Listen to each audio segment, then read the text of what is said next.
4 books the CIA does not want you to read. Who here loves the CIA? I know I'm not the only one. It sure is fun to hear about all their brave, patriotic shenanigans, and there's nothing better than curling up with a good book to learn about all the ways they fight to protect the capitalist order. USA! Perhaps my favorite is this one, CIA and the Cult of Intelligence by Victor Marchetti, a one-time special assistant to the Deputy Director of the CIA and State Department officer John Marks. This book is famous because it was the first book that the federal government went to court to try and censor before its publication. A little thing you might have heard of called prior restraint, which is important for you constitutional scholars. For some reason, the government really didn't want people to know what the agency had allegedly been up to. The CIA demanded the redaction of 339 passages in this book, and a really neat feature is that the authors fought back and were able to keep 168 of the things the agency wanted deleted. And if you look inside, those pages are highlighted in bold. I learned a lot about the CIA's obsession with covert operations. You know, the kind of stuff where governments topple, bridges get blown up, as opposed to gathering intelligence, which is supposedly what the Central Intelligence Agency was created to do. Next up is Philip Agee's book, Inside the Company, CIA Diary. Agee was a case officer working in Latin America in the 1970s. In this book, he dishes all the dirt on the things the agency allegedly does in places like Uruguay, Brazil, Chile, Argentina, and all the rest. I'll be honest, I found the litany exhausting in its detail. I could only read so much about the infiltration of student groups and attempts to swing union elections in Uruguay before my eyes glazed over and I had to stop.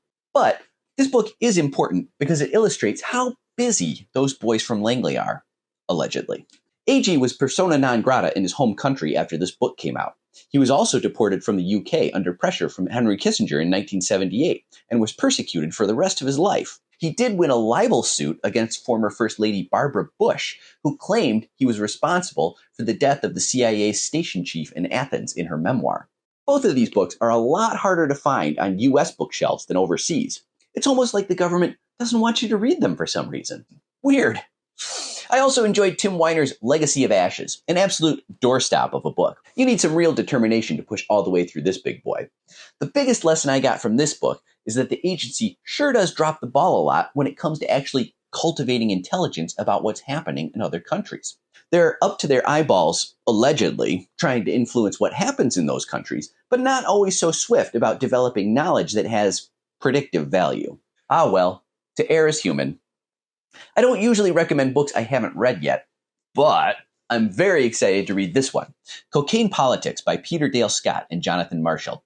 This tells the alleged story of how covert operations in Central America with the Contras developed into a nice protection racket for smuggling drugs into the US. I'm sure it will be a real page-turner. There's a blurb from Noam Chomsky on the back, which is always a good indication that I'm going to like a book. Isn't it strange how people in this country need to be careful about how we talk about certain elements within our own government? It's funny because even an organization like the CIA is supposed to be accountable to the American public. They are funded, at least partially, by our tax dollars. Our government, supposedly, has oversight powers, and the company is supposed to abide by the law, but nobody acts like it. Is it wise to have an organization with so much freedom to act in its own opaque interests, frequently on behalf of American private enterprise? I'd like to hear what you think in the comments, if you're brave enough. Please give a like, follow, favorite, and check out my free Substack, where I have a couple more recommendations. Let's make them pay.